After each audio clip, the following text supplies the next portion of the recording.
Well, what's good, everybody? It's your boy K with the AKA, Mr. Getting It Done, and this is Getting It Done. We are here doing something really awesome today because we have a very, very, very special guest. This guest is someone very near and dear to my heart. In fact, he is someone that is just beyond what we actually need an introduction for.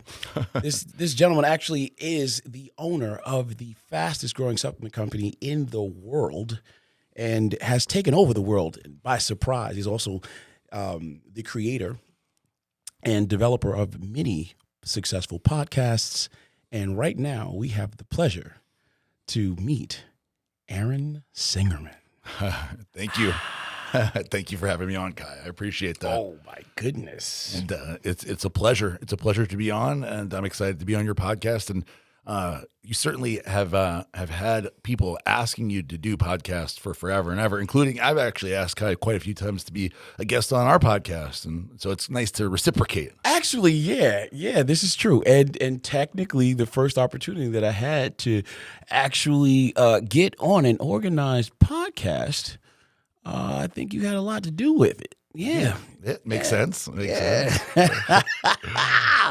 Well, we are definitely in a privileged opportunity today because we're in this lavished, wonderful studio that is also owned by Aaron Singerman. Yes. And as we are still in the REDCon1 headquarters here out in Boca, Florida, I've been given the wonderful opportunity to be a guest as we are representing Redcon1 doing some really big and I guess game-changing things. Yeah. It's been awesome having you here. Kai's been here for a few weeks now, and it's been great. Everybody loves Kai. So one thing that's been really cool and unexpected is Kai's like the unofficial mascot of the Redcon1 gym now. Everybody loves unofficial. So we can make it official. I got work to do then, because I mean I got to put my stamp on it then. Oh yeah, maybe I'll get a picture on the wall. Oh. You know, I mean I've seen pictures of that other guy somewhere floating around in the gym, wall size. Oh, we can do something. That other guy. Who's that guy? That unnamed guy. He shall remain nameless at least for right now. But yeah, we're gonna have to do something about that. But Aaron, I mean seriously, man, I'm really glad to have this opportunity. I mean, I have probably went to sleep very, very excited, trying to think about how I'm gonna do this, because this is a very interesting place of opportunity for me, and to have you on this show right now marks a moment of growth in my life. That's cool. But within this idea, I think what I want to do is open this thing up for an audience that doesn't know the behind the scenes of who you are. Sure. Now, I mean, everybody sees Redcon1 everywhere. You know, everywhere. I mean, even before. I mean, Aaron, congratulations. I have to say this. Thanks. But yeah, even before I was able to be embraced and brought into the family that is now Redcon1, for me to be able to say I am Redcon1. I love it. It's funny because Aaron is Redcon1. I mean he is. But with that said, before Redcon1, before the success that we know right now that we take for granted, is there people that see you now and think, oh well, he's always been successful. He's always been rich and owning everything, He's always been the guy that gives opportunity, and is right thinking and fair minded, But before all of that, there's a story. Yes. How much are you willing to share with us right now? Whatever, Kai. Whatever. You know me. I'm an open book.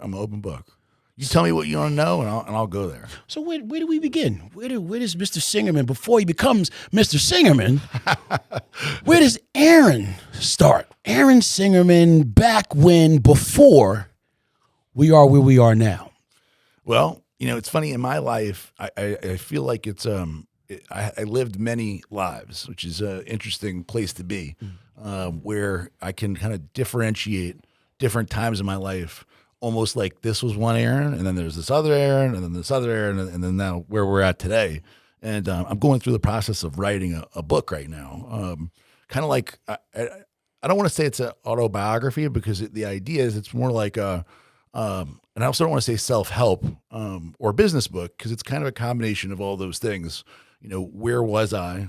How did I get to where I am now? And then what lessons did I learn along the way? And how can I provide a cheat sheet to people out there that want to achieve success but are going through obstacles? Now, one very important thing to note as you are saying this for somebody that's just at home right now, possibly hearing this and thinking, well, okay, another self-help idea. Okay, what? Would you read this somewhere? Did you read some of these stories that you're going to tell me about? Is this one of the things I want to note here is that you actually do have the practical living experience that will allow anyone, when they get a chance to kind of be exposed to some of your background story, your background history. Yeah. That truly is a story of triumph. Yes. Yes. Kind of an American success story with a lot of crazy stuff in between, and that, I think that's the thing that hopefully people identify with when they read the story, when we talk about it today, is that they can say like, hey, yeah, this guy had things that happened to him or that he caused himself. A lot of the bad stuff that happened to me, I brought on to myself with bad decision making and all kinds of stuff. But people do that. People do that a lot. Of course. So if I'm a person that's out here listening right now and saying, hey, well, I don't know, man. Aaron's got these genetics, or maybe he's just got the right parentage. Did your father loan you for like $4 million to get started? No, you didn't get that. No, I didn't get anything from. I mean, I got a lot of good things from my father, but none of them were financial or monetary in any way. So there was none of that. Good things from your father. Good things from my father. Tell us about that. Good personality traits. So my dad passed away a little bit ago, and at 65.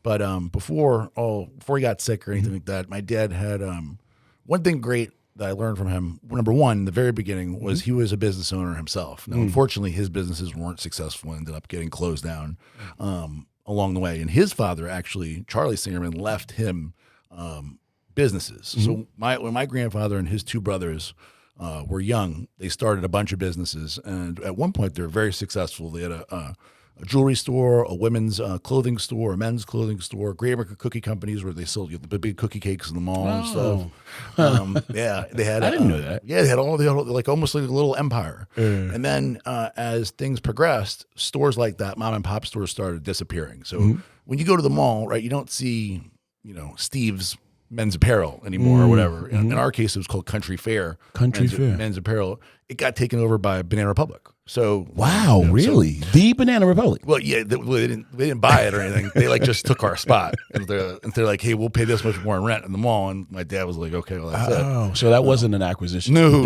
was so like not a lucrative situation. No, an opposite of that. But, displacement. Yeah, where the mall, like, so just like if you walk into any mall, you just don't see mom and pop anything anymore. So like we talk about like, especially in the bigger cities or neighborhoods. So like a jewelry store. Very hard to have a mom and pop one-off jewelry store, or if you're competing with CVS, Walgreens, like a store like that that's selling medicines. It's very difficult to survive these days. So my grandfather left it to my father, or really was my father after college went and worked for him, and unfortunately it kind of went down until by Hurricane Katrina when I left Louisiana we were all refugees, everything was gone, so all the businesses were gone by that point. But I got to see my dad being the boss, so which is a really cool thing. Yeah, he didn't financially reap a lot of the rewards. I would say we were middle class or lower middle class, so we didn't miss any meals. But my dad drove an Oldsmobile. My mom had a Volvo. We lived in a 2,500 square foot house. I never thought that was bad. I didn't know any better. I didn't know anybody that had Mercedes or certainly a Lamborghini or whatever. I didn't know anybody. So I never felt poor in any way. I never was hungry, but I didn't see the kind of success you see here or that now I have at all. But I did get to see my dad be the boss and manage a team. Seeing your father be the boss. Yes.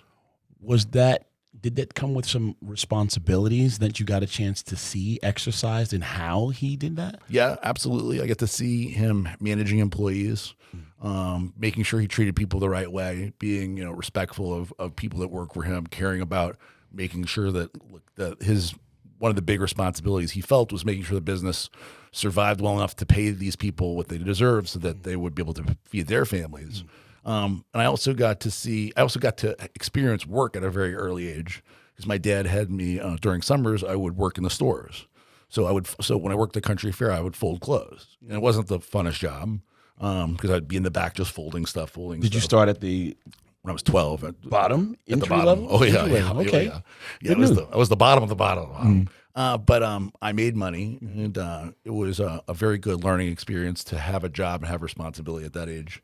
Because you wouldn't, I mean, very few people are able to, whether they want to or not, have the experience of having a job and getting paid and clocking in and getting a paycheck at that age. Did you feel like your father at that time was invested in developing that in you? You know, no, not that he wasn't, but I didn't feel that. So like with me and my sons, I have 3 little boys, and Asher's 8, and I make sure to take the time, invest the time teaching him things that I've learned that I wish I would have known when I was 8. And so we do every night when I go to bed, when I put him to bed, we do Singerman lessons. Singerman lessons? Every time. So we'll go over. What are those? Oh, well, there's a long list. But if you were to ask Asher, you could say Singerman's never, he'll tell you quit. You say Singerman's always, he'll say work their hardest. So there's a long list of these type of things. That is, how many are there? Oh, I don't know, a long list. But so we'll do stuff about like procrastination. So at night, I'll tell them a story about procrastinating and why that's a bad thing, how to knock out the things that are the hardest first. So it's stuff like that I don't know how many parents out there do with their kids, but I would imagine it's very, very few. But when I was a kid, I would guess it was like next to none. So my dad was a great father. I have no complaints. I felt very lucky to be loved, and have no question about that. But he wouldn't have known to do stuff like that, you know. So did he internally think, well, it's good that my son is working and learning the value of a dollar, and you know, I wasn't the boss or really the boss's kid. I was the bottom of the barrel. So people were, you know, I was being told, you know, fold these, going to go faster there. You know, so he definitely told them, don't treat him like the spoiled boss's kid either. But I don't know if he thought enough through it. Like, these are the lessons he's going to learn. Very important directive, though. I mean, you know, if actually gave instruction, like, hey, don't give my son any preferential treatment. I want him to, experience being, you know, learning what it means to have a job, and you know, he should. So Asher worked. I was very proud of him last Black Friday and this Black Friday. Asher is your eldest son. My eldest at 8. Yeah, he worked. So this time he really worked a lot. So for every 8-hour shift, he made $20. Careful. Yeah, with a dollar. Child and I didn't force him to. I was like, any laws. We don't want to break any laws. And no laws were broken here. Yes. Right. But he was excited about working, and he did, like, literally did the job just like anybody else. He picked, because he can read now, so he can pick, he can pack. He worked the line, and he loved it. And I certainly told everybody, like, and whenever he comes in, that's for whatever reason, he's already very motivated by money. So he wants to come in and work, earn his money, and save his money. And I think that is an extremely important lesson. And it's cool to have a kid at 8 years old is really, really unusual, but he interacts with everybody, and he's part of the crew packing down there. And I just think that's a very unique, cool thing. At 8 years old, I wouldn't have been able to do that. I was too out there. Did you have the same awareness of a dollar and the value? I don't think so. I don't think so. I mean, I certainly liked buying stuff. You know, I don't like buying stuff. I don't think I did as much. I don't think it was explained to me as well. You know, I make it so Asher lives. We're going a little far off the point, but Asher lives such a different life than I lived as a kid, because he has so many more options, opportunities. Because I have more resources. You know, he has the ability to do all kinds of cool stuff. You know, he does acting lessons and singing lessons and dancing, and he does jiu-jitsu and golf and baseball, and you know, he has a coach teaching him, a hitting coach. You know, it's like stuff that just not even a possibility. But with that comes a lot of responsibility on my part, because he has to know that these aren't normal things. You know, because how do you do that? How do you impress that point on him? I do it I'm very conscious of it. So for example, I'll give just one small example. So we have a pool at our house, and Asher said, this is a little bit ago, I guess last summer. So he said, hey, can my friend, whatever, I forget the kid's name. Can my friend Jared come over and swim in my pool? And I said, you don't have a pool. And he goes, what do you mean? I was like, you don't have any pool. What pool do you have? He goes, well, the one over there. And I was like, that's my pool. And he's like, okay. I'm like, Daddy worked very, very hard to get that pool so that you can swim in it. He's like, okay. I'm like, so do you want to ask me again? He goes, yeah, can Jerry come swim in your pool? I'm like, absolutely, sure, he can swim in my pool. Stuff like that, those little things, because he can't think that he deserves it, or it's something that, he's entitled to. Entitled. Yeah. How important is that, though? I think extremely important to raise a kid that's the kind of man that I want him to be, which is better than me. So it is a like a little bit of a minefield growing up with a lot of resources. Your folks having resources. You could easily be a spoiled brat. You could easily be entitled. You could easily be somebody who doesn't have big goals. Because I'm as you are, and as you were as a bodybuilder, you're extremely driven to succeed, driven for whatever your personal reason is to be driven. And I have this drive inside of me that I would want him to have too. And I wouldn't want to rob him of that by providing too much. When did you discover your drive and how? Yeah. So back in the day, when I met you originally, I was working for a guy named Dave Palumbo and covering the world of bodybuilding. And this was my dream job. So like I was as a younger kid, I was a problem child, and then as a young adult, I was a drug addict. So for me, it was a dream come true to work for Dave Palumbo, because not long before that, I was intravenous heroin and cocaine addict. Wait a minute. 1 second. We just went from being at the top, Yes, of the food chain. Yeah. Successful businessman, loving father, picture of life right now that is very, very good. In fact, it is exceptional. Thank you. Yeah. But you're now talking about another time before this where you were working for Dave Palumbo, but after having experienced some major occurrences in your life. Yeah. That's Aaron number 2 and 3, basically. Aaron. So what does that look like? Well, the actual addiction part stuff.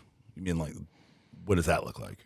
So before we found the awareness of this, I have a drive in me. Yeah. I don't even think the drive in me came later. The Dave Palumbo stuff was like like I said, that was like the next evolution, but I don't think that I had a drive yet. I just knew I wanted to do something that I was passionate about, and that I was willing to do anything I could to get to that level. But the actual drive that occurred later that got me to here is much different than the drive that got me from addiction to living, where I could pay my bills and having fun. Because that's what the Palumbo stuff was. Even though it's looking back on some of it, it seems like hard to imagine me considering it fun. But at the time, I thought I was living the dream. Right, living the dream.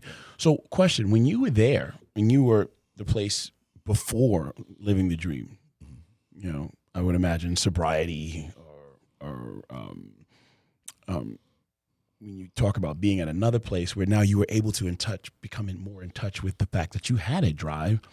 Before that, the despair, yes, possibility that had to exist when we talk about being at another place. Sure. What was that? So for me, the addiction part, there was towards the end, of the addiction part, things were not looking good. When I left Houston, when I left New Orleans to move to Houston, I was addicted to OxyContin, pain medicine. And when I moved to Houston, I couldn't get the OxyContin anymore. I didn't know where to get it. So I literally went to practically the worst neighborhood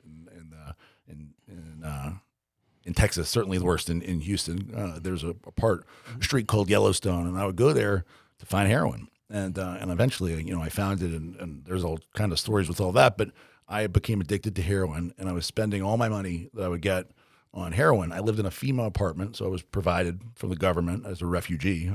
This FEMA apartment in a neighborhood that was undesirable, a lot of gang members, and I was living there with a car that was given to me by folks that would need oil and power steering fluid as much as it would need gas.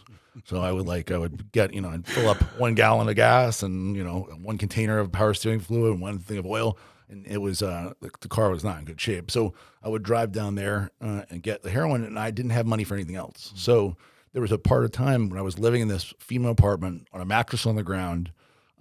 with no electricity in the summer in Houston, which is really gross. I mean, super. You'd probably like it. You'd be sweating your ass off.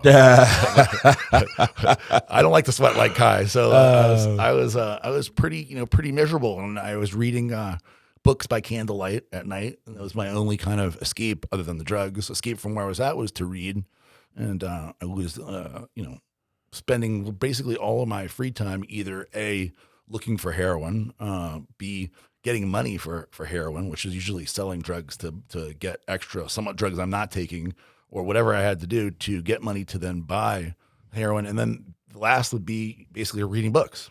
And that was what life was like. My mom and dad, I got to say, one thing to credit them is they didn't go the method where a lot of parents do, where they're just where they say, well, this kid's done. Like he's going to die. I'm going to just separate him from him completely. So they didn't throw you away? No, they did not throw me away. They always provided food, protein powder, peanut butter and jelly, a gym membership, and that was kind of it. Really? So they'd never let me, starve or whatever. So they didn't enable me, or they did their best to not enable me, but they didn't let me starve, and they didn't let me feel like nobody cared. So I think that's a big element, because a lot of times people, when they hear this story, I have parents reach out and say, I'm really scared for my son or my kid, and hearing your story gives me hope for my son or my daughter. And when they ask me or tell me the situation, I always reinforce that I don't believe in I believe in tough love to an extent, but I don't think you should tell your kid, okay, you're dead to me. You're on your own. You're be homeless and hit the bottom. Like you don't have to, have them, not have food. But they're disappointed. Oh yeah. And hurt. Absolutely. What's a way to give voice to those feelings, but at the same time still?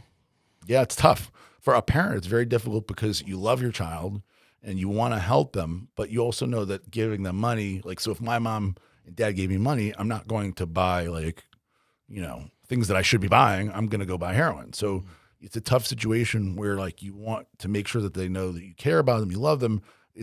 And then you have to, unfortunately, the tough thing for parents with addiction is that there's no easy way through it. You can't force your kid off of drugs. The kid needs to decide on their own that they don't want to do it anymore. On the flip side, you don't want to enable them, and then you don't want to tell them you don't care about them, and try to separate yourself and say well, you're on your own, kid, or you've disappointed us so much we don't love you anymore, because that could push them over the edge. What did you need to hear most? That's the thing. So with me, my story is in a lot of ways a real outlier, very, very unique, because I wasn't looking from my parents to provide me anything mentally or spiritually, or it wasn't something they could have done to get me to stop. I went through an event where somebody died in the apartment with me and my girlfriend at the time, and I'll take you through it real quick. So we were in an apartment.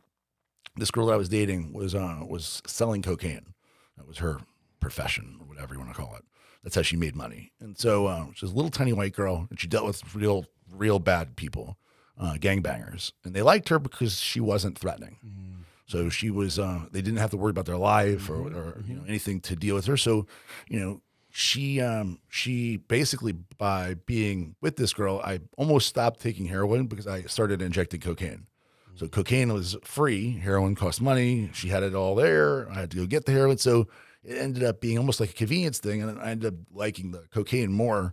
In a weird way, it helped me distance myself from the heroin stuff. And so on the flip side, with heroin, I was still able to eat and go to the gym, regularly, and kind of keep up my appearance to some degree. When you're doing cocaine like that and you have an unlimited supply, you don't really care about anything else. So eating food, grooming yourself, showering, bathing, drinking water, sleeping, those things seemed less important. Didn't those things you do less and less of all that as you so do more visually you started to really look like you I actually have a moment in trouble. I have a moment that I remember going to the dollar store, and these two older black dudes outside, when I walked up to go in, they go, "Hey, crackhead, we don't want you in here." And I remember being like, "What?" I was because that was the first time I always thought well, I look normal, so I had there's always a vanity part of any bodybuilder. You don't want to look like somebody you're a crackhead.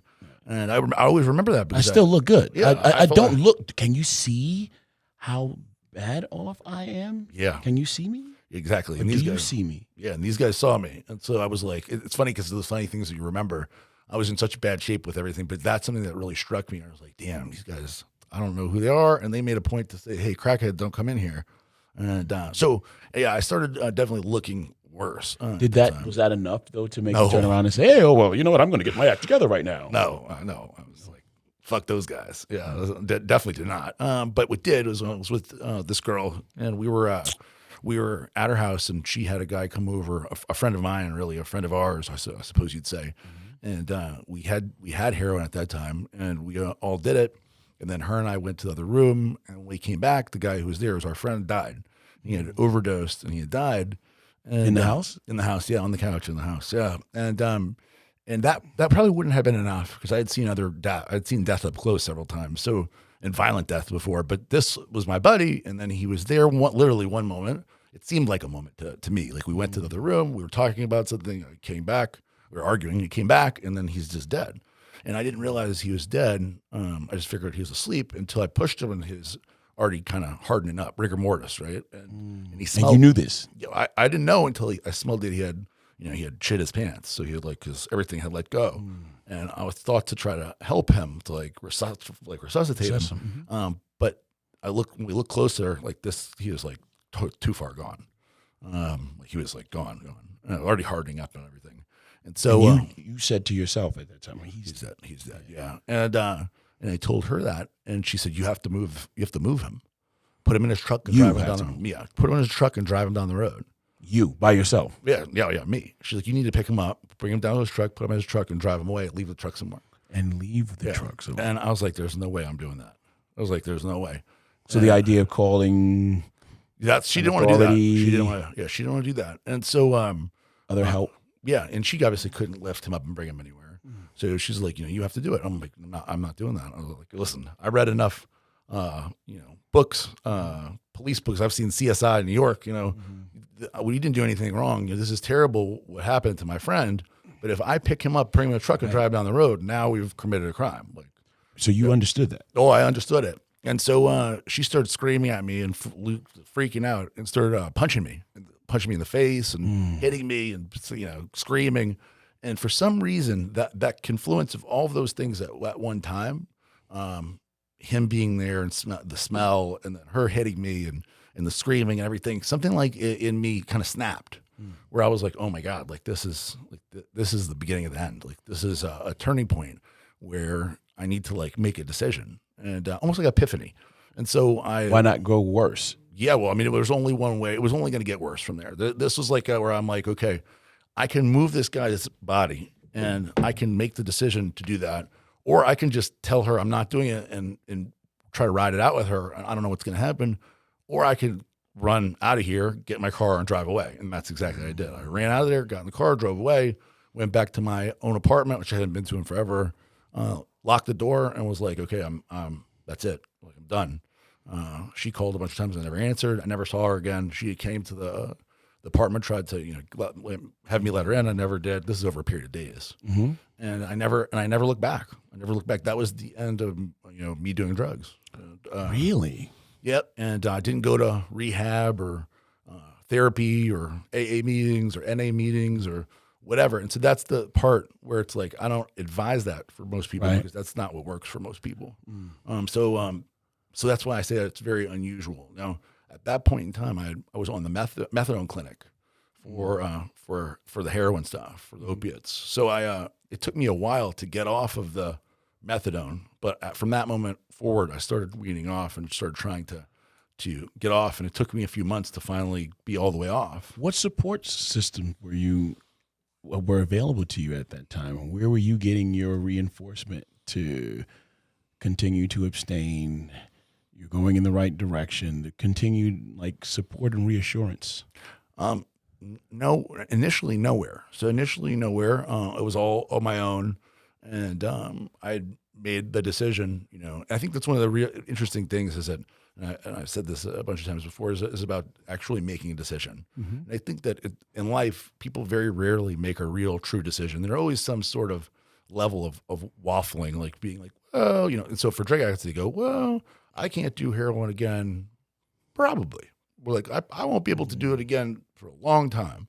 Or, yeah, I won't be able to do heroin, but maybe I could smoke weed and have some, have some pills every once in a while down the road, 10 years from now, right?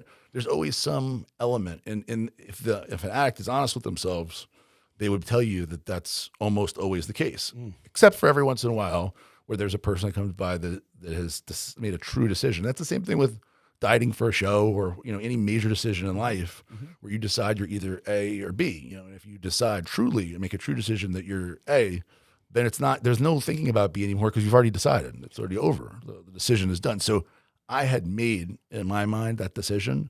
Now, I ended up meeting a girl right around that period of time that I think helped me, was supportive of me when I actually stopped taking the methadone. She helped me to pour all of the ones that I had saved. So at the methadone clinic, when you're good and you don't have any positive drug tests, they give you more and more methadone to take home. Because they really don't want you in there every day waiting in line to get your methadone. Better for the business model to give you a bunch and let you come back in a week. So the more that you're able to not have a positive drug test, the more they give you take-home doses. But on the flip side, they don't want you to quit either. So when you tell them, hey, I want to quit, they're like, no. This is the business. Wow. Yeah, the people that were very nice people, but these people is an African guy and girl that owned the methadone clinic that I go to in Houston on Main Street. It's gone now. I looked last time I was there. See if they're still there. Wow, really? Yeah. So this couple, they cared about me, but in their mind, they justified this by they're like, look how good you're doing. You don't want to stop now because you'll go back to, heroin, or you'll be in a worse situation. You could take this medicine. We make our $14 a day, and But if you stop, so they weren't really they were opposite of encouraging when I wanted to lower the dose. So what I ended up doing is I would go in and I would, of course, I didn't have a positive drug test. And eventually I got to the point where they gave me a whole month worth of take-home doses. And each dose had 120 milligrams. By that point, I was all the way down to like 10 or 15 milligrams a day. So I had this huge supply, and I lowered it, all the way to 5 milligrams. And then the girl that I was dating, this new girl, Amy, said, you know what you need to do? You just pour it all out. Wow. Like, grab 5 milligrams, pour it all out. Do it. And I was like, all right. It took a little time to decide to do it because I was doing really good. And I had made a decision, but to throw it all out, that's it. What am I going to do? So we made the decision, and she did help me by making me, or suggesting that I do it. And I pulled the trigger and poured it all out. You did it. How did you feel when you did it? I felt good about it. I felt good about it. When I flushed it down, I was like, oh, that part of my life's over. There's no going back at that point. And then the thing that she did that was really good, because she did some stuff not so good later on, but she did help me tremendously during this part, because that 5 milligrams stopping taking, I was sick for a month, like the flu for a month. Even though I was on so little, I felt like, I'd stop taking it and I wouldn't get like sick, but I got like fully dope sick off of 5 milligrams, and it took a month for me to feel better. And she helped pay the bills, and because I wasn't working then. I lost the job that I had because of that, and so she paid the bills and was able to kind of support me in that way. But my folks and stuff like that, I don't know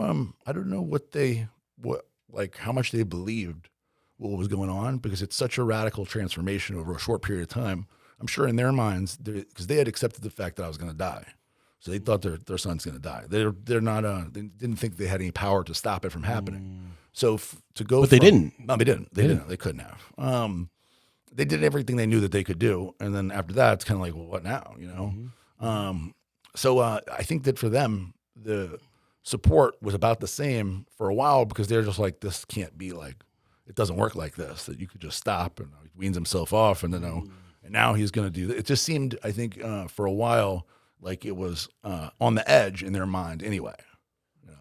So you become the amazing story. You're like, you're like the one. It's so for I don't want to say I'm the one, but there's for intravenous heroin users, 98% of them relapse. In the first 5 years. So it's and I think cocaine may be even worse. The percentages are not in my favor. That's for sure.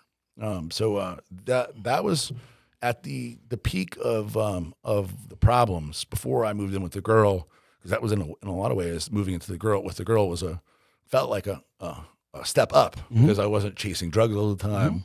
I was living in her pretty nice apartment compared to where I lived. The apartment that I lived, the female apartment, was very heavily infested with infested is probably right, or with MS-13 gang members. So very, very, very heavily in Houston. And my folks could tell you that I was very nervous about being around them because I wouldn't want to leave my apartment at night.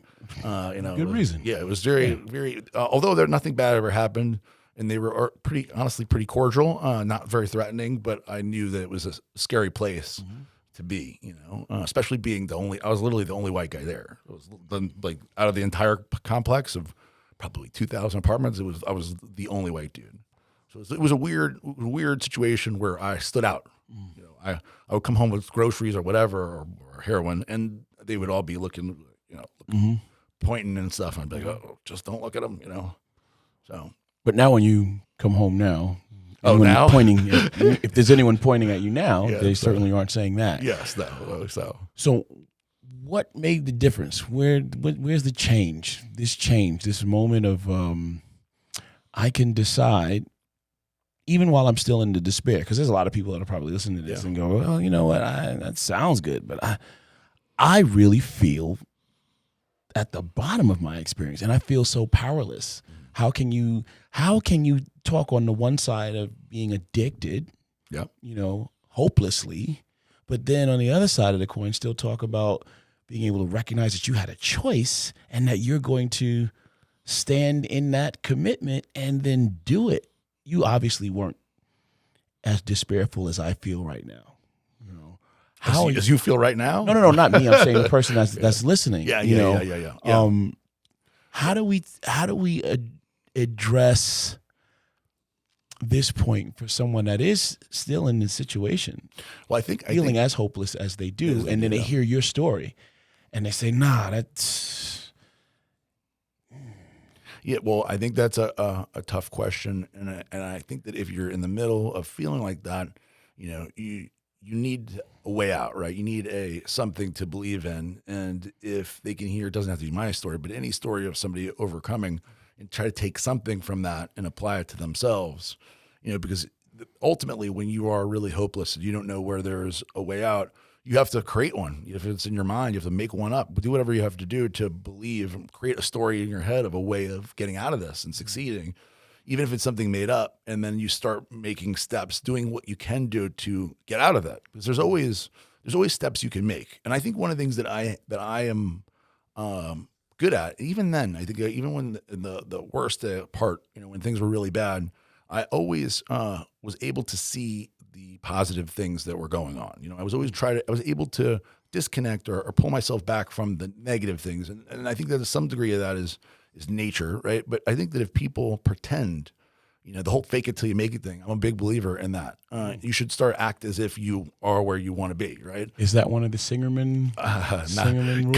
Kind of, not exactly that, fake it till you're making stuff. An 8-year-old, that may sound like a bad influencing in a negative way. But yeah, I mean, acting as if you're already there where you want to be. If Asher wants to be the leader on the playground and lead his friends, you need to be acting like that now, acting in a way that they, leading from the front is one of the ones that I teach them a lot, leading from the front. So you need to be, if you want to be a good leader, you need to, before you're even a leader, start acting like you're a good leader, because nobody's going to follow somebody that isn't a good leader. You're never going to get that initial people to believe in you if you don't even believe in what you're doing. You're not taking those steps. So for somebody who's in despair, I would say, figure out, what things are positive, what things would you like to be positive, and then start making those steps towards that positivity, as opposed to just thinking about how bad. So, when the people always say, I'm a big believer in one door closes, another door opens, right? The problem is that too many people are staring back at the closed door and be like, damn, door closed. Oh, now what? Right? But the other door is right there in front of them, and all they're focused on is that closed door. Yeah, the door, because that door used to be open. Yeah, and that door's now been closed. And that's all they're thinking about, instead of saying, well, where's the other door? How do I get out of here? And it's really easy to be like that, for sure, when things don't seem like anything is going your way. But in my life, over and over and over again, I've always seen the other door. So when something bad happens, and you've been witness to some of them, but for a partnership dispute, when my old partner and me, when Kai and I got together as business partners in Dynamic Muscle, I had another business partner in another. You didn't know that, did you? If you didn't know, now you know. Now you know. Yes, that's a whole story in and of itself. But But when me and this business partner had this big dispute, it seemed really bad. And he was calling people and saying things that weren't true and trying to hurt my reputation. And it seemed like a terrible situation. And I ended up losing the business, or getting out of the business, I guess would be more accurate, but it felt like losing the business that I had built for 5 years. It's nothing like Redcon1, but to me at the time, it felt like, the best way to put it, because there's no other way I can think of putting it, is it felt like I lost a child or something when I lost the business. When I put all this effort and time investment into something that all of a sudden was just gone, and it had been unfairly taken away. And then the person I thought was my best friend was now telling people things that weren't true on purpose to hurt me for no reason. Nothing that I couldn't even understand what would be the motivation. So I could have very easily been like, my life is over. I'm ruined. I'm never going to get back to this. The door that was open is now closed. Just stare at it and be like, I feel sorry for myself. And I did that for one day when it all happened and they had the partnership dispute. One day I felt sorry for myself, and the next morning I woke up and I said, all right, fuck it. Now I'm going to do something bigger and better than that. This is just an opportunity to do that. Now I can go back and look back at that door and say, man, I would have done all these things different. And now for this new open door, I can walk in it with a whole different mindset, and I did that. And I think that's where people get caught up in between, right? And it's funny you say that, because technically that's exactly what you have done. When we consider the fact that Redcon has been able to grow so fast, a lot of times people will hear that and think, well, what does that mean? Yeah. You were able to put together a company infrastructure necessary to support this huge function. I mean, you went from having like 5 employees to like, I mean, 100 plus. More than 100. More than 100. Absolutely. Yeah. I was about to say 5 million. No, I'm just kidding. But I mean, but being as far-reaching an influence as you've become, consider now even talking about Iraq now and having Redcon1 available there, and thinking about all the new resources that you've been able to develop. To your credit, I would have to think that there were lessons learned with the first experiences of those other said businesses, absolutely, and business partnerships that taught some very valuable lessons. Yeah, absolutely. I think in the beginning of this, when we started, you were saying, sometimes people only see the end result, that it's like bodybuilding, where somebody sees the great physique and you on stage, hitting the shots, that they have no idea what went into that, how many years and how much suffering and all the things that went into producing this end result.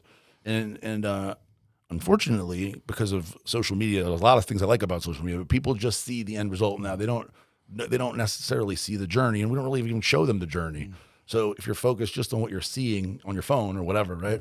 You may think like, this guy's always been like this, or Kai Greene's always looked like that, or whatever. You know what I mean? You always had these things that you've been doing, but it's a evolution for sure. And I think that if you're going to make a positive evolution, if it's not just sitting in the same place or going backwards, then you have to learn the lessons, and you have to be able to take in the experiences and try to better yourself from them. And unfortunately, a lot of times people go through stuff and they don't see the value in it, so they're not able to translate that into action in the future.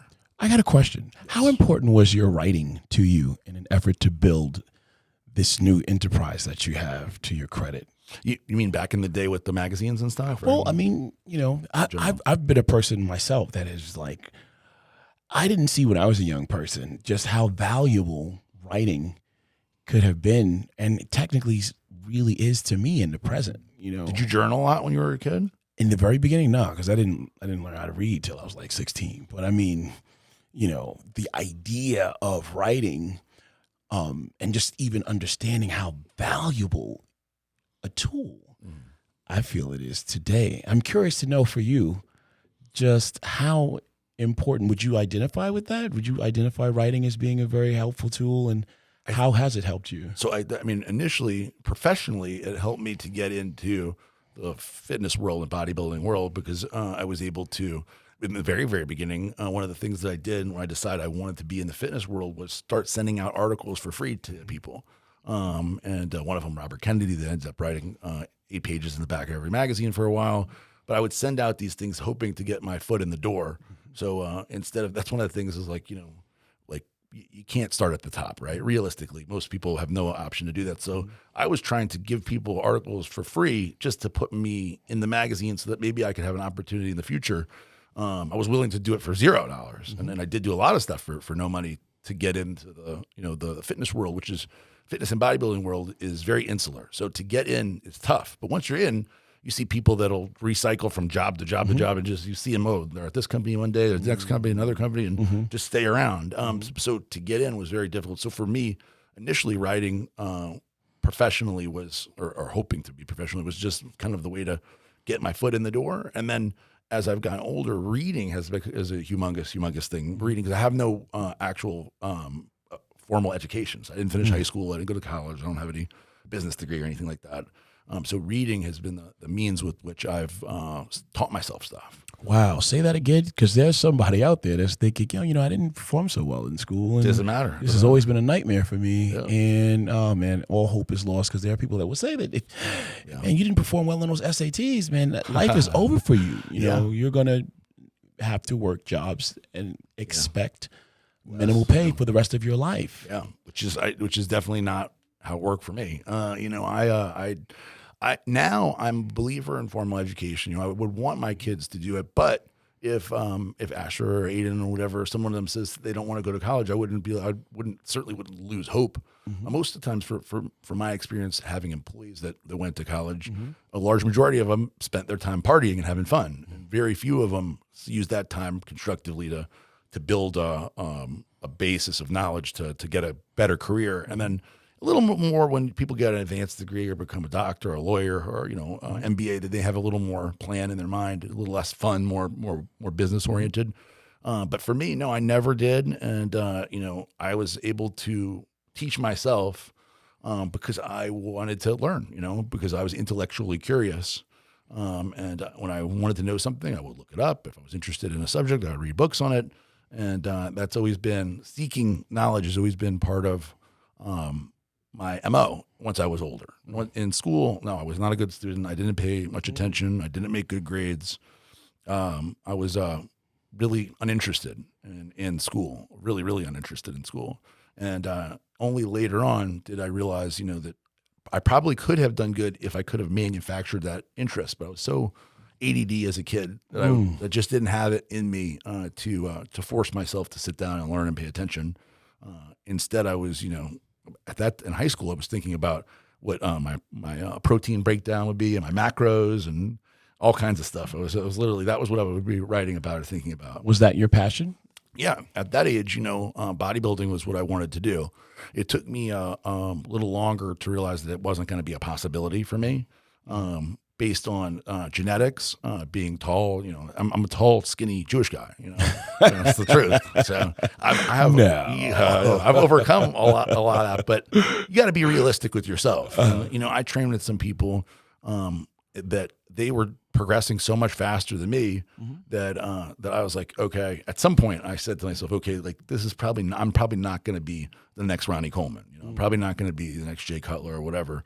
And so that was a mental shift where I realized I wasn't. But yeah, as a high school student, I was definitely like obsessed with bodybuilding, and I was the weird kid, in the mid '90s, which was really unusual, walking around with protein powder and mixing shakes at in between classes, and writing down all my macros and chart, keeping a progress of everything, every rep and stuff. That obsession, that level of obsession, is definitely part of, could be a really negative characteristic, but it's been a very positive thing for me, being able to be obsessed.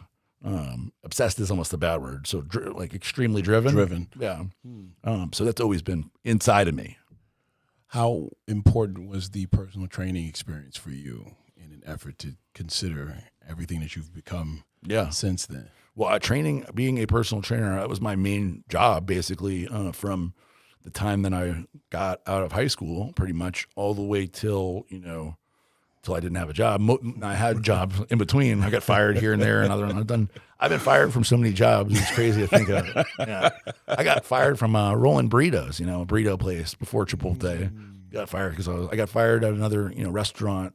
So I'm remembering going through this stuff for the book stuff. So the sheer volume of jobs that I get fired from is astounding. Because I was great at getting jobs, but I was terrible at keeping them. So I would do a great interview. I'd interview and boom, I get a job, but then I couldn't keep it for any amount of time. I couldn't be on time. I was just a bad employee, which is interesting now, employing all these people, right?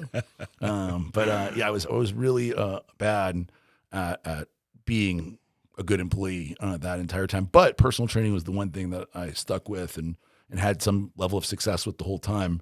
And when I actually got off of drugs, the personal training was what I was doing. And I had a guy there who this guy had a brand new Porsche, and he was the main trainer at this gym. It was actually a wellness center, a wellness center, Houston Memorial Wellness Center, and I was there training people, mostly older people, not like athletes or whatever. And I saw that this guy had his name was Mike. He had this new 911, and I was like, man, that was an awesome car, man. I gotta get one like that. I was like, one day I'll figure out a way to get it. And he goes, you're never going to get a car like that. And I was like, whoa. Discouraging? Was he trying it? Was he a hater? He literally said it just like that. He said, you'll never get a car like that. Never get a car like that. And I was like, what? I was like very shocked. I was like, why would you say that?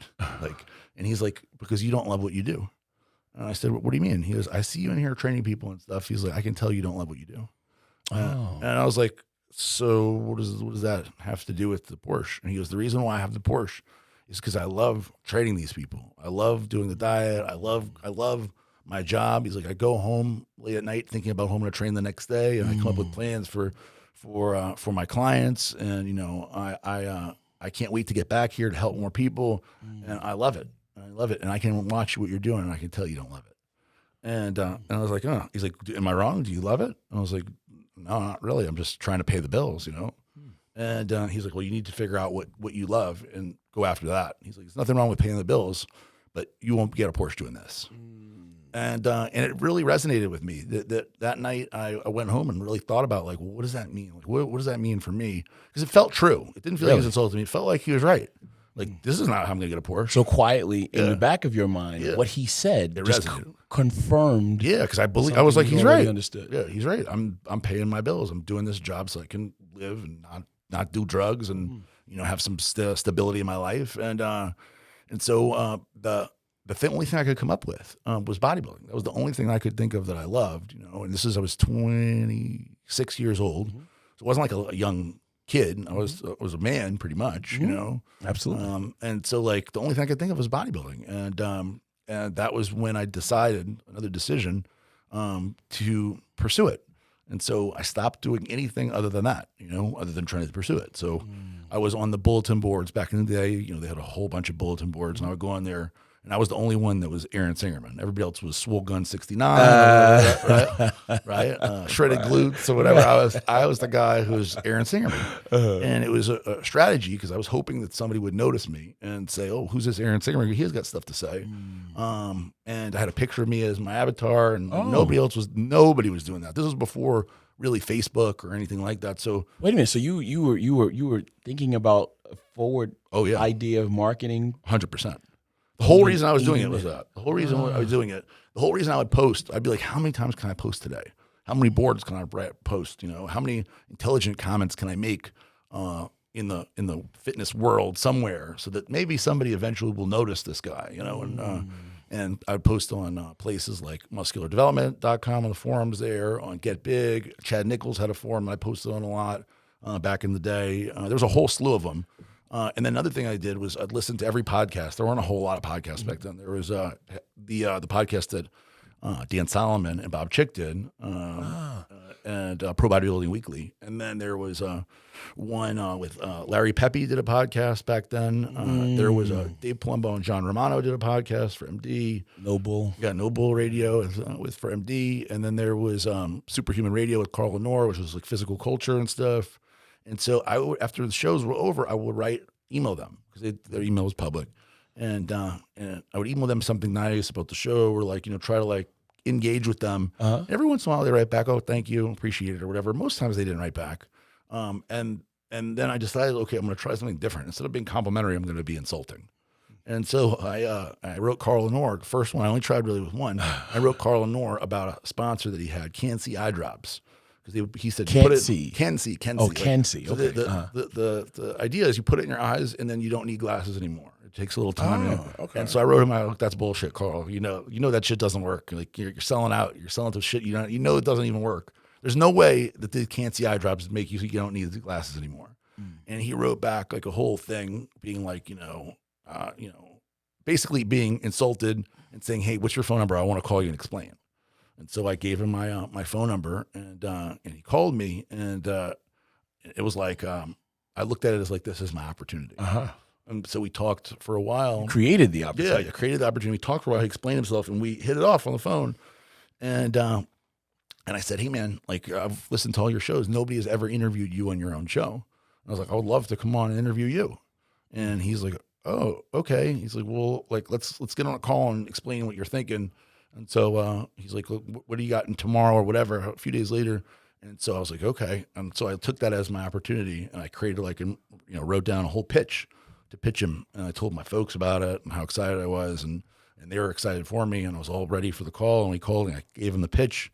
And he's like, all right, let's do it.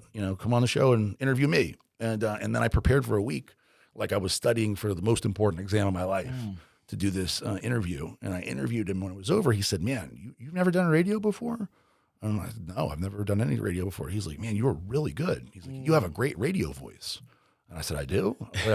I do? Nobody told me that ever before. He's like, yeah, you got a great voice for radio. He's like, and you're really good. And you seem like you're on top of it. I mean, I couldn't believe how good you were with the questions. And I'm like, because I've been practicing like a crazy. I don't want to tell him I've been looking in the mirror, saying the questions over and over, practicing and practicing. So he goes, would you ever want to do like a show? And I was like, yeah, well, I would love to do like a bodybuilding show. And he's like, well, I don't know a whole lot about bodybuilding, competitive bodybuilding. I was like, doesn't matter. I'll line up the guests and you produce it and we'll get on and we'll do it. And so we did. He said, okay. And we created a show called Off Topic Radio. We did 300 hours of this show together. And it was my foray into the world of actual fitness and also advertising. And it was, that was the whole thing that got me going. And if it wasn't for that level of dedication and almost really obsession, where I stopped doing everything else. Like I didn't go to the movies, I didn't go out to eat, I didn't do anything. I just did this. How can I get into the bodybuilding world? I'm gonna take all that crazy focus, the same focus it was important to get heroin. Like heroin was life or death. So that's how I felt anyway. So I put all that into this and it paid off. So it's very easy as a person who doesn't go, well, I'm never going to get there, right? To this, where I'm at now. You look where you're at maybe, and you say, a person might say, well, there's no way to get there. Well, I didn't just get here. Right. That was the first step. And what did I do? I obsessively focused on that one thing. And then I got a job for free. Like my success, huge success, where I felt like I won the lottery, was to do a podcast where I got paid $0, and that led to something else, led to something else, and so on and so forth to where we are today. But the first big momentous step was to get paid $0 to do a podcast that nobody knew anything about, and like had no following or anything. We had to create all that, and it was pretty cool. We ended up with that show getting to interview 100 cool people from everybody from tons of people. I mean, we interviewed everybody. So back then it was we didn't get to interview you, I don't think, but we interviewed a lot of people from, obviously who would be from, like Milos came on all the time. We had Nasser El Sabate on. Wow. We had a lot of cool people. Away. Yeah, he passed away, unfortunately. We had Greg Kovacs, which also passed away. A long list of guys, very interesting characters. And that helped me, because I do a good show, and now I'd keep the relationship open with those people. And then later it built into, potential business stuff. And a lot of those people that I talked to then ended up, being somebody that helped me get somewhere else later on, and friendships that have lasted, So building relationships. Very big part of success in business is building relationships. There's no substitute for that. A lot of you've heard, of course, it's not what you know, but who you know. And a lot of times it's almost unfairly true, where you're like, well, I'm doing all this, and this guy just happens to know more people. But I never look at things that way. I don't care about fair or unfair. It's just do or don't do. I don't think about things. Is this fair or not fair? Because we already know the universe is not necessarily fair, right? Maybe it will be one day around the bend, but you can't think about this isn't fair, because that's just like defeatist self-talk. Right. Is it really supposed to be? I would imagine it is fair if you are able to recognize, yo, man, I have opportunity. Yeah. And everything I hear you saying is about opportunity that you've been willing to create. Yeah. How important do you think desire is to overall being successful or creating the success that you have now? Hugely. Because I think that, okay, there's two types in my mind. There's two types of success, right?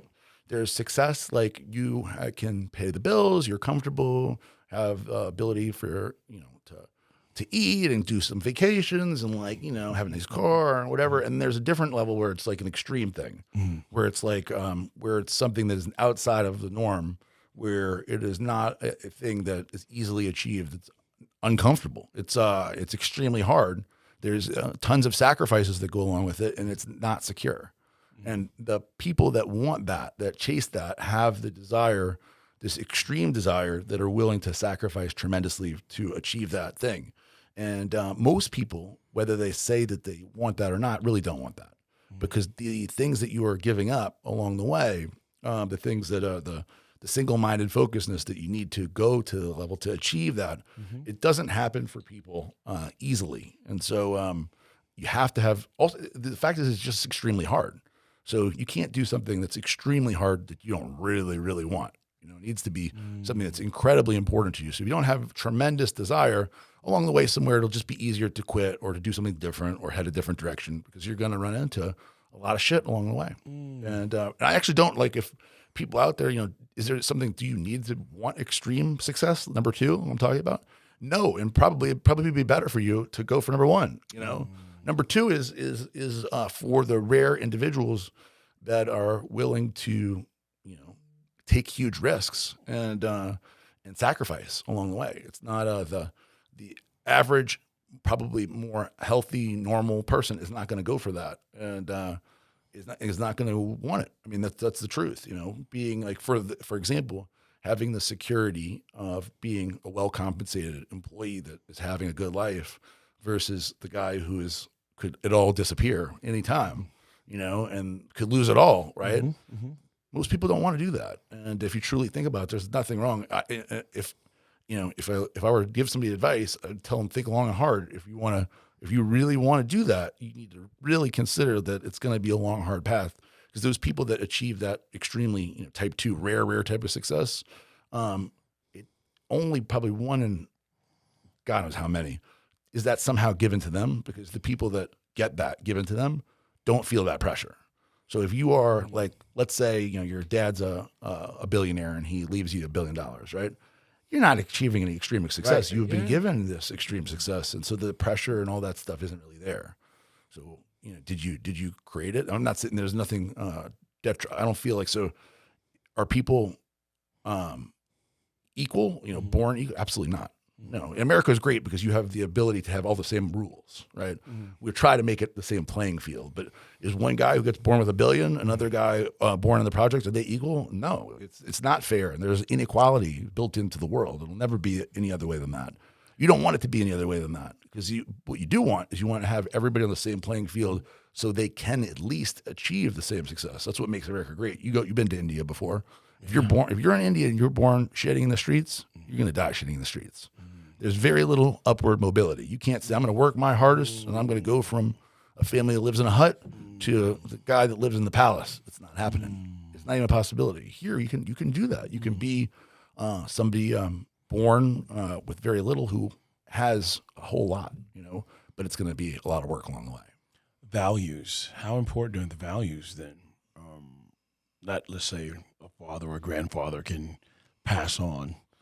Big, man. So, there one thing that I think is the way that hopefully, on my path to the number 2 success, the extreme success, I hope that, or I plan, have so far, did it in a way that is in line with my values, right? A lot of people will say, well, how could, I've heard this many times. Well, if to get to this level, they have to step on all these people, right? They had to take advantage of all this along the way. Well, that's not what I want to do. So I won't, and I will not, and I have no plan to sacrifice values along the way.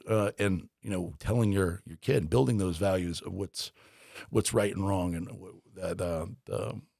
how you live your life is, I think, very important, because achieving whatever level you choose, right, it is, if you look back in your life and realize you've done things that you wish you wouldn't, at the end of the day, this is all gone. It's all transitory, right? When you will be gone one day, and it won't matter how much money you have or how many cars or how big your house is. None of that matters. Nobody will ever trade, and they trade it all for another hour with their family, right? So you don't want to live your life and look back one day and say, man, I used my time unwisely. Yeah. Which is a tough thing. You have to, because if you have the drive to get to the number 2, success, then it's easy sometimes to not think about, how those other things, the principles you're living your life with. One of the things that's been great for me is, because I have 3 kids, it makes it easier for me to think about those things. Because I try not to do, and I think that I do a pretty good job of not doing anything that I wouldn't want my kids to know about. If there's never anything, it's an easy way to judge things. Would you want to tell your son that you did this? If the answer is no, you probably shouldn't do it, right? So it's an easy way, for somebody who doesn't have a kid. It could be to tell your mom, tell your wife, somebody that you love, that you look up to. Would you want to tell them, hey, I'm doing this? So for me, I think it crystallizes that for me, and it has crystallized that for me. When we think about the values that, let's say, even your grandfather that influenced your father, and now you at this stage in your life, what do you think would be an example of something that you can say is a value that you were able to Get from even your grandfather? I have a good one for that, actually. So my grandfather, Charlie Singerman, and my grandmother, Frances Singerman, at one point took me out to eat to Shoney's, which is their favorite place, and because it was an unlimited salad bar. Yeah, very, very frugal people, very, very frugal. And we went there, and the reason they brought me was because we went out to eat with their family a lot, but they'd never. I think that may be the only time that we all 3 went out together alone. So it was just my grandma, grandfather, and me. And the reason they brought me out is because I was not doing good. I wasn't on drugs and stuff yet, but I was, kind of lost as a teenager, 17, 18.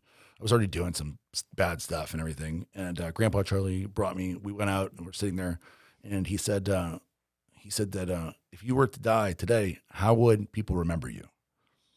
And I was like, whoa, probably not good. And he goes, yeah.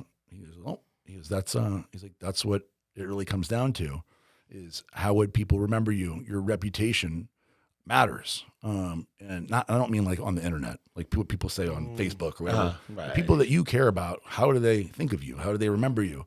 I always think it's interesting when people, I don't care what anybody thinks of me. To me, that seems like Grandpa Charlie would say that's a huge mistake. You could say you don't care what some people think of you, but if you don't care what anybody thinks of you, then I think that you may be missing some big fundamental part of life, because you do want you should want your people that you love and are close to you think fondly of you, think positively of you, should want to leave a positive legacy. And so that really struck a chord with me at the time, although it didn't make me change anything. Right. It made me think about like, wow, like what would people say? And they wouldn't say anything good. And that was meaningful. And I think that my grandpa Charlie lived his life that way. And so when he passed away, I think that it would be very difficult for anybody that he knew that he was close to say anything negative. So that seems to me like a true level of success, because that's a big deal. Like to really get to a level where people that are close to you have nothing but nice things to say, and not to you, but like in general to each other. So I think when you're not around, right? That's a key component. So I think that I definitely learned that from him, and other than that, the big thing that my grandfather reinforced was was family, and the importance of family, and that look, you only have one sister, you only have one father, you only et cetera. And obviously, family takes a wide. You can make somebody in your family, right? You can take somebody in, and that importance of almost like keeping your circle tight kind of thing, where you need to for him too. You got to remember, for him, his father came from Russia and was running from people killing Jews in Russia, and so family and that meaning to him is very, very important. So How does that influence you even today? I feel the same way. Is that family is very important, and that I prioritize that. I think for me too, family, my family has really helped me be more balanced, because I'm a relatively unbalanced person. I'm like, because I would, if it wasn't for them. So I get home. You've seen me at the gym. I get to the gym. I make time to go every day, but as soon as I'm done, I move through fast. I don't really talk to a lot of people because I know I need to get home to put the kids to bed and spend time with them before I put them to bed. And if it wasn't for that, and I wasn't married, if I was a single guy with no kids or whatever, I'd be at the gym longer for sure. I'd be at the office way longer. Eduardo, we were joking about something in regards to this a few days ago, and he's like, "You would have a bed in the office." I'm like, I probably would. I probably would, because that level of balance just doesn't come to me naturally. So having that has helped me. So with your developing of your business and stuff, the extreme, what you said, obsession before, Yeah. but we pulled back from obsession and we called it another word, Drive, yeah. driven. The expression of how we, I guess, identify that, the presence of that word in your life, if not for family, would still be a lot more extreme. I'd be over the edge for sure. I would be over the edge. Is there such thing as too much? I think if your life, so I think balance is something is tough to achieve while going all in on achieving. It's tough to have both, really tough. And I think that having some level of ability to pull back out of whatever you're doing is important, whether that's some other hobby or something else you care about, and to remove, because if you're just constantly grinding away, you have no break, no mental break, no ability to stop at all, then you could for sure wear yourself out, right? You could for sure burn out, or you could for sure lose focus on anything other than that. And like you said, the work is, for me, is fun. All this stuff is fun. Like, I'm having fun doing it. But if I had nothing else to do other than this, I would wonder if I would look back and feel like, what was I doing it for? Right. I don't know. The truth is, I don't know, because I've been, if you think back to when I was, without a child or without a wife, it was when I was working for Dave Palumbo, traveling the world, covering the world of bodybuilding, and it was just such a different time. That's what it seems like, another lifetime. So working for Dave and traveling around the world and covering shows and, breaking down people's physiques and typing it as fast as I can to send it up so everybody could see the play-by-play, and, recording the interviews. It just seems like a different thing. Like, when I go and when I'm at a show now and I'm sitting in the front watching it, it's hard for me to imagine having to be there and typing everything and feeling the pressure of, it just seems like something like I couldn't do it almost. I wouldn't want to do it. I couldn't do it. But at that time, in that lifetime, right, it felt very lucky to be doing it. But it's hard to put myself back in that spot. It feels like a whole different thing, But you certainly love what you do now. Yes, I do. And it's because you love it that you've been able to do it at such a high level. I think there's no doubt about that. If you don't love it, how can you put this much effort in something you don't love? So what's next? I don't know.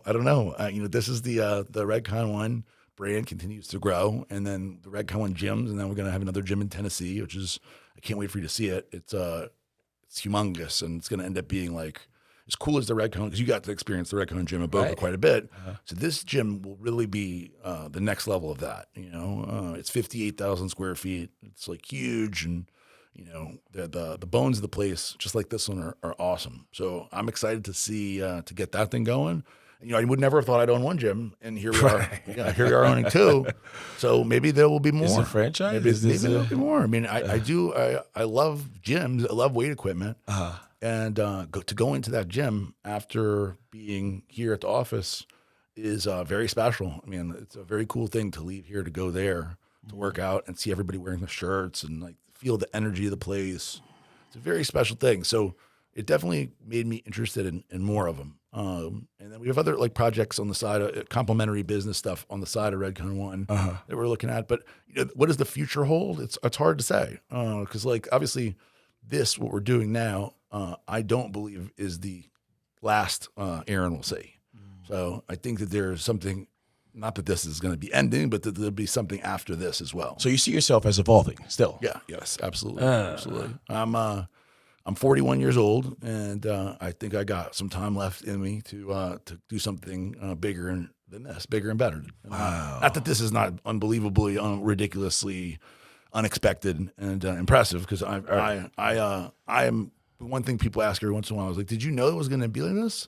Hell no, I don't know. Anybody who would have said leaving that last partnership when it all blew up that it was this next thing was gonna be like this would be, I guess, super arrogant to see like, oh yeah, I'm gonna do this. That's like a super arrogant thing. It'd be unrealistic, you know. It's just not it would have been a thing I could have imagined. I feel like you did say that though. You didn't say it with your mouth. Yeah.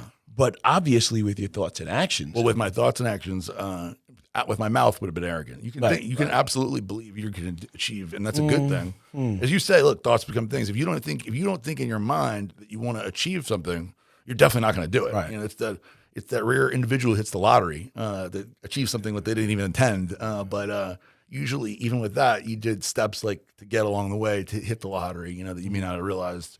But yeah, no, I mean. I never voiced to anyone, hey, this is, in my head, my thought was that I owned 35% of that company. And that company was doing $20 million in revenue. And I felt like, look, I could probably do 35% of that, $6-ish million in revenue. I could probably do that. I'd figure out a way to do that. Right.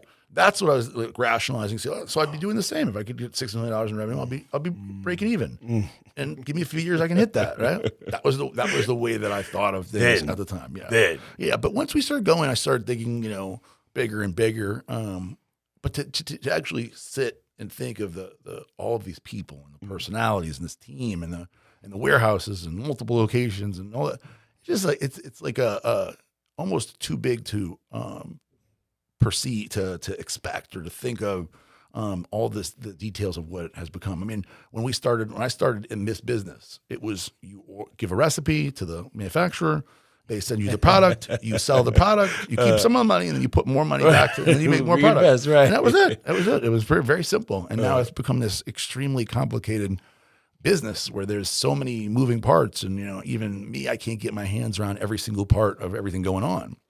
And that was something that who would have ever expected something so complicated from something that seemed so simple, supply, demand, buy more, supply, demand.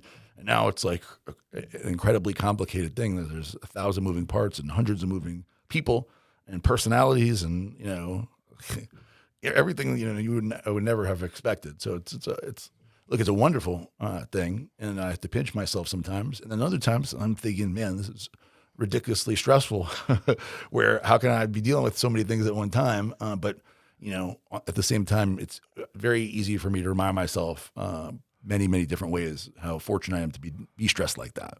Absolutely. Absolutely. Nope. Tremendous. I think you have been just so wonderful with coming here today and sharing with us your story. I can't believe that Kai Greene is interviewing me. That's in a way, if you think about it, that's kind of a surreal thing in and of itself. But you've done everything. You've done everything. You still have a lot more to do. Yeah. Man, I wanted to say something about your age, but I mean, dude, you're still a very young dude. Well, thank you. I mean, appreciate it. It's like, I guess the sky is the limit. Your grandfather lived to 80 something. My other grandfather is still alive. He's 94 right now. Dude, that means just about approaching halfway in. Yeah, halfway in. Can you imagine another lifetime's worth of? Yeah. Well, no. If you've been able to live multiple lives by probably 4 or 5 in, so yeah, got another 4 or 5 more. Man, now, I don't know about the one thing I'll say is that it's been such an active last 15 or so years.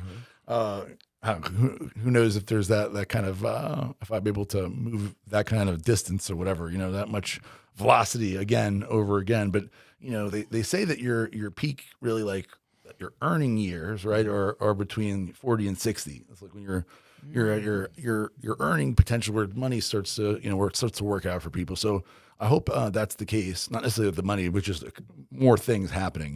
More opportunities.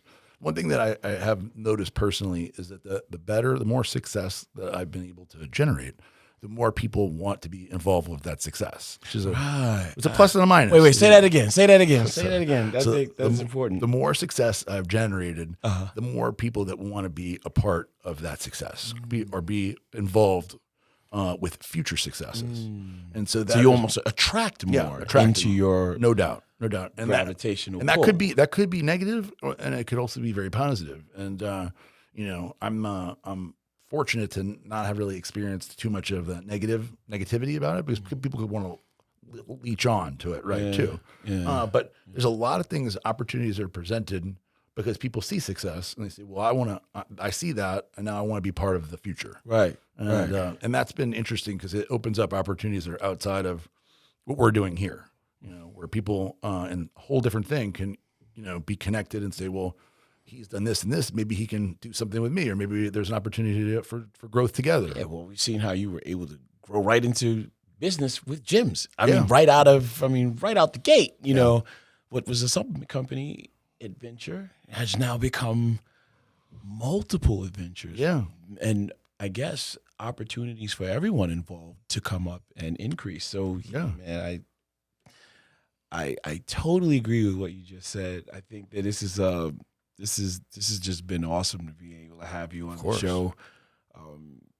And now I feel like at this time in my life, I want to try to cash in and capitalize on a lot more of that. I guess the earning potential and potential possibility. It's one thing to recognize that we can, maybe, if I, I could do something. But like, what will that thing be, and just to what extreme or what extent will you be able to develop it? You are a tremendous example, Aaron. Just across the board, as we are sitting in your studio.